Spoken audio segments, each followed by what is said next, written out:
Your project site view structure is made up of nodes. A node represents a URL that your editors can use to display content on. To create a new node, select Site View from the sidebar. From the Site View screen, choose an area of your tree to create a new node within.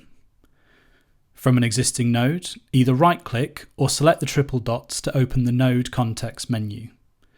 From here, select Create a new node.